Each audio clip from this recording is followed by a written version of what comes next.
Welcome to Women of Resistance. Rahaf Al-Sheikh Ali is the epitome of what resilience and hope looks like. Finding a mission during the brutal genocide in Gaza, Rahaf used a displaced tent to give 13 to 19-year-old girls a place to not just release their pain, but a project of hope as a means of resistance. Here is Rahaf and her project, The Voices of Tomorrow.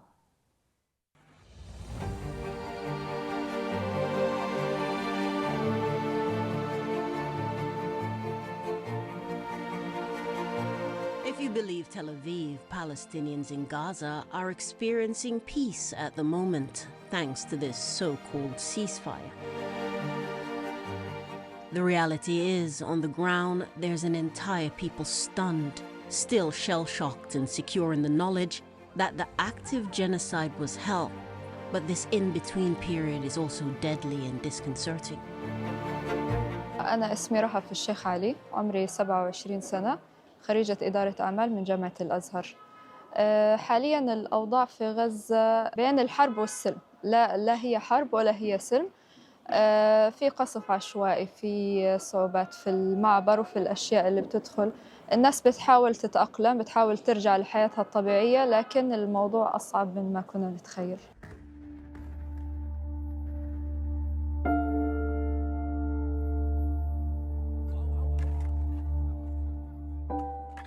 Rahaf found her home a space for the numerous family members and friends fleeing the bombardment.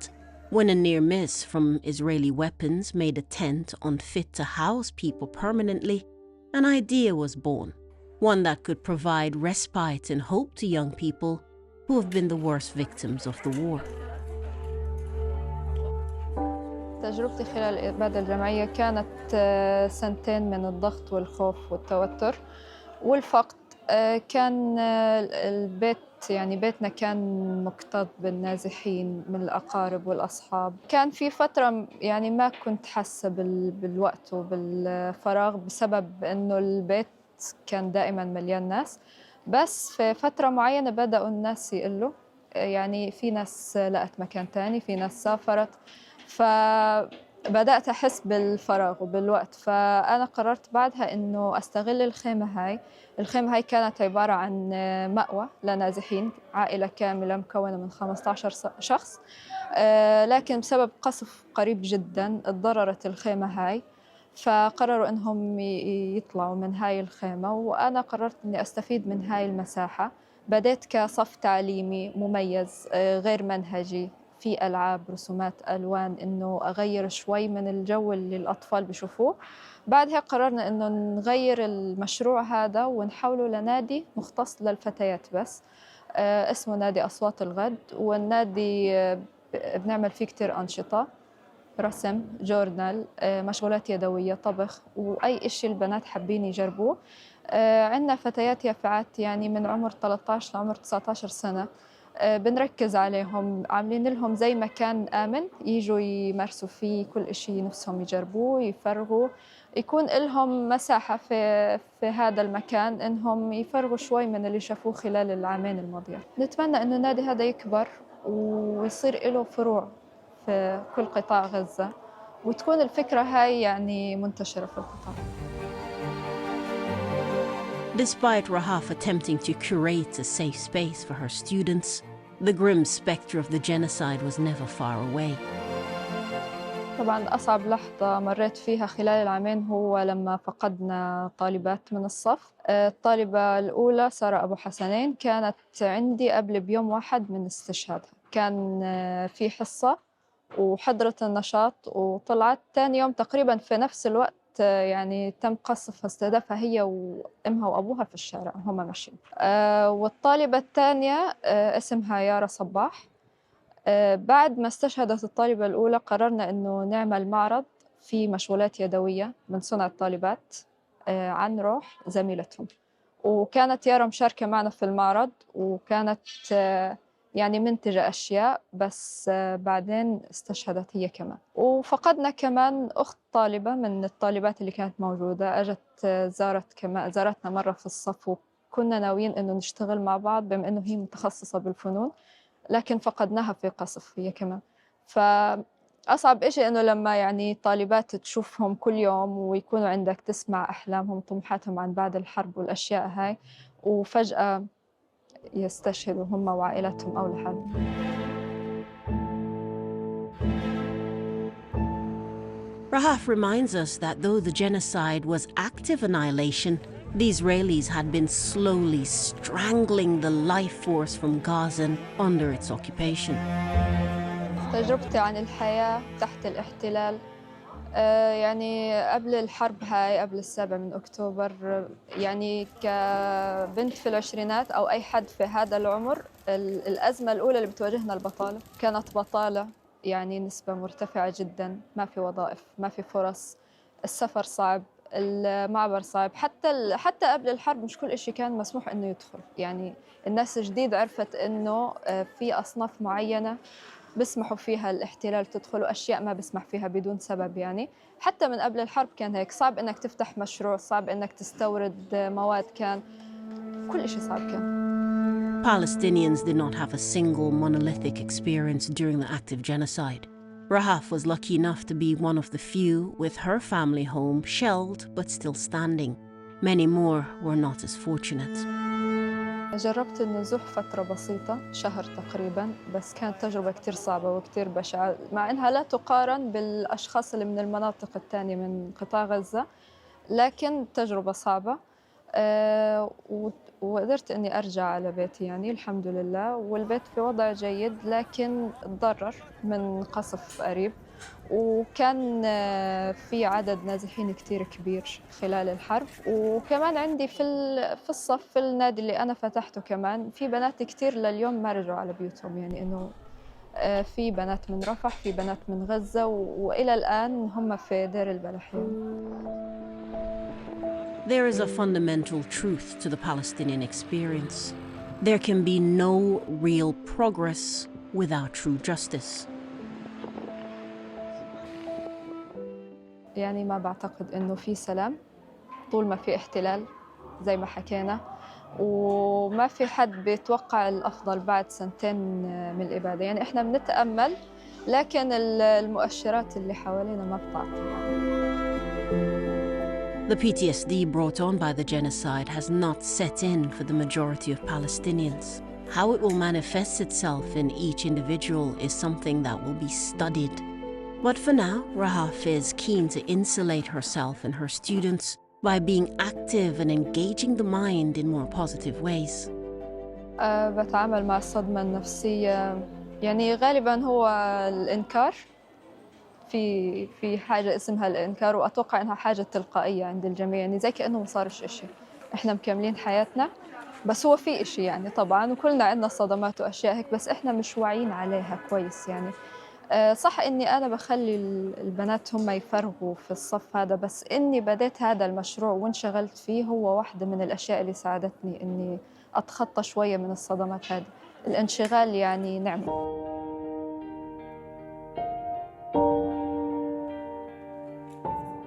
The Tomorrow's Voices project won't be able to save the girls from the realities of surviving a genocide or losing loved ones, but it can help to ease their mental load. A move Rahaf says is deliberate. الجيل القادم اللي هو إحنا أصلاً الفئة المستهدفة عنا، يعني بنشوف كتير من الآثار اللي واضحة عليهم، يعني إنهم كبروا قبل عمرهم، عندهم وعي زيادة عن اللازم، وعندهم أفكار كتير سوداوية يعني بسبب اللي شهدوه. كل حدا منهم يا فقد بيته يا فقد حدا من عائلته، يعني أوضاعهم النفسية مش تمام، وبيعانوا كتير، بيحاولوا إنهم ما يخلوا لحظة فراغ عندهم، يعني بيحبوا يعبوا أوقات الفراغ عندهم عشان ما يقعدوش يفكروا، وهذا كلام منهم هم يعني.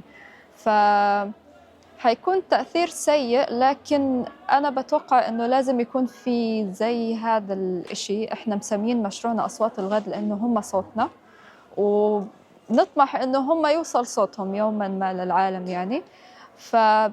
بتوقع إنه مشاريع زي هيك حتخليهم، حتنقذ ما تبقى من نفسية الجيل الجاي، إنه حد يعطيهم ثقة بنفسهم ويحسسهم إنهم جزء من العالم، وإنهم عايشين، بيقدروا يعملوا، بيقدروا يبدعوا كل إشي يعني.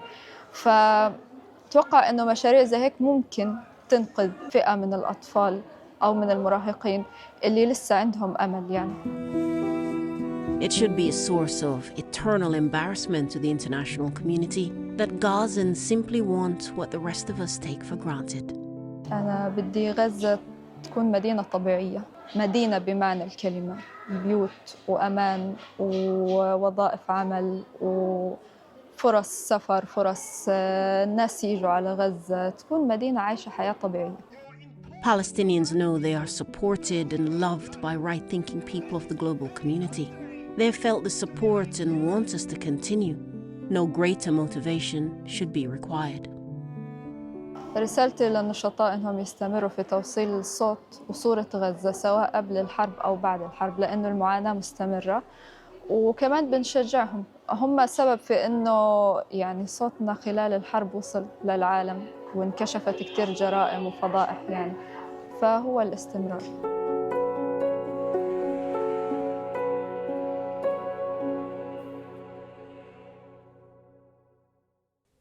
Joining me today to discuss Rahaf's story is Swapna Uddin, a teacher and an activist. Welcome, Swapna. Thank you for coming. Thank you for having me.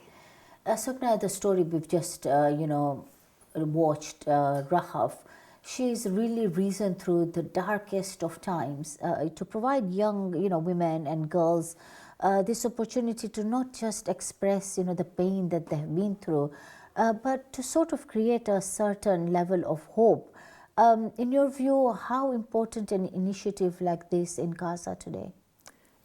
An initiative like Rahaf's is incredibly important. It's paramount to reinforcing Gazan women's agency, their own agency and their own identity. It's a feeling of empowerment, not just to express their voice, to give them a platform, but also to give them that strength and unity that they can get through this, that there is hope out there. Yeah. And very difficult to have hope, when you look at the kind of situation we are in, but even more of a reason, why this is so important. And of course, like she says, that this she started and she's hoping that this will be replicated in different parts of Gaza. Of course, they need resources for that. But also the other thing that, she talks very passionately about is how, as a matter of fact, how many students she has lost. Now, as a teacher yourself, how difficult is this given, the kind of bonding that a teacher forms with their students? As a teacher, you do bond with your students on another level. You watch them grow. You watch them become more of creating their own identity, but also, most of all, you listen to them. You listen to their dreams, their hopes, their aspirations. So for someone like Rahaf, I can actually feel that, she's actually helped shape one student and then not knowing whether they're going to return the next day. It's it's soul-crushing. It's very heartbreaking. It's almost like being a mother to some extent, isn't it? Like you are not a biological mother, but you are, involved quite strongly in the upbringing, shaping, like you say. But also another thing I wanted to raise, I think is very, very important when we're talking about the awareness, because this has been a major factor, Swapna, in understanding the whole Palestinian equation. A lot of us think that October 7th is when all this started. Of course, the occupation has been there forever.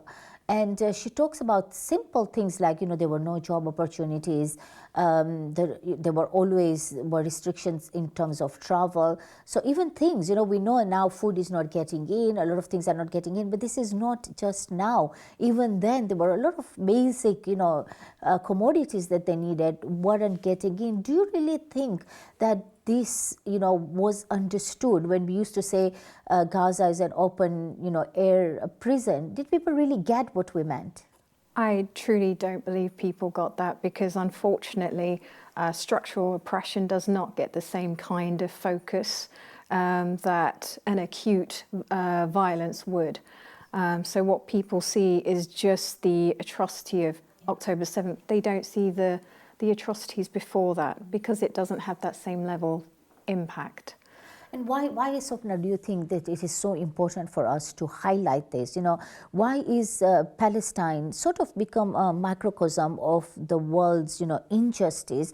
Why is it so important that we reveal these, and that people connect with the Palestinian story?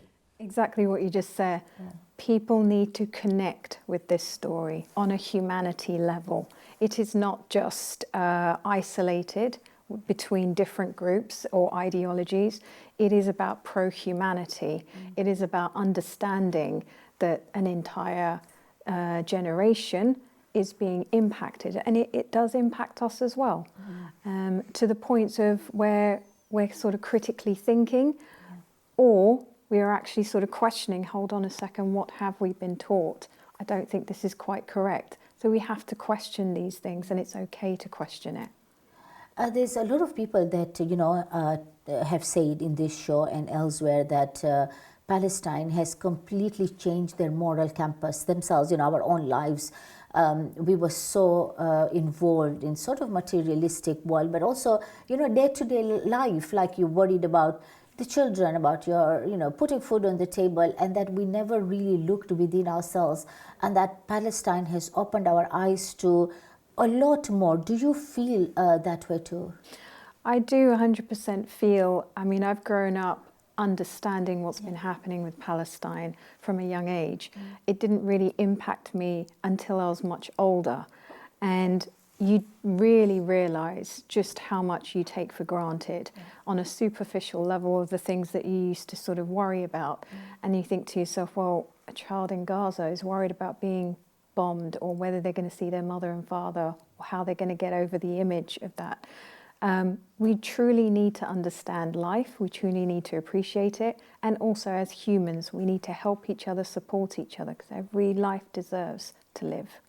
Totally. Let's just remind our viewers you are watching Women of Resistance, where we highlight the plight of women who have been subjected to the Zionist state's brutal oppression in Gaza. Swapna, the question remains is what happens now in Gaza. Sometimes it can feel really hopeless, and when you look at Rahaf, I gain a lot of hope from these women that in such difficulties they still have hope. And yet when we look at the major scale, when you look at the way the world is, we've heard of the Epstein files, the rot that is there, in the leadership of the entire globe. But in Gaza in particular, what happens now? What do you think will happen? Because Rahaf doesn't have hope. She has hope in a way. She's creating hope with the young kids, but she says we cannot have peace when there is an occupation. And on the other hand, we've got Trump with his board of peace, this daft idea of putting warlords, those who have actually created the problem, to come and solve it. How do you see this panning out? What do you think will happen to Gaza now? Well, Rahaf, you can quite rightly understand why she feels very little hope, because there is no peace whilst you're under the boots of oppression and occupation. The first most important thing we need to understand is not just physical and structural reconstruction and rebuilding, but mental, the mental impact. You're going to have young people that are going to endure very, very likely PTSD, CPTSD, anxiety disorders, depression disorders, and exposure trauma disorders. These are all overlapping each other. This is the very thing that we need to be able to help them and support them with. It's going to take decades before we see any kind of improvement, as well as the structural and integral reconstruction. But also when it comes to finding peace, they need their dignity, they need their strength back. And I do not believe the Trump administration have put this into consideration, because I feel like a lot of it is dehumanization, seeing them as numbers and seeing just a dollar sign. And definitely for someone like Rahaf, it is very sad to listen to her, to say that there is very little hope. However, with the right approach, I think there could be some kind of peace. But as Rahaf said, there is no peace under the boots of oppression and occupation. Which really basically leads to us, because it is our role to fight for freeing Palestine, not just these patches here and there, but to fight for complete freedom of, end of occupation. Only then can we start talking of peace, because you cannot recover when you are still being actively oppressed. But I know, you guys do a wonderful job in this, Action for Global Movement. Tell me a little bit about what is it that you do, and what is the mission?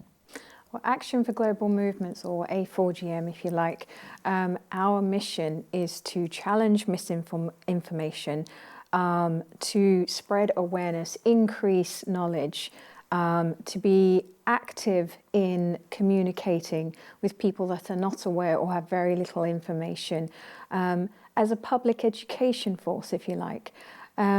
For us to do it in a non-threatening, non-violent, peaceful manner through the lens of a decolonized mindset, and to sort of reinforce critical thinking, which I feel is a little bit lacking at the moment.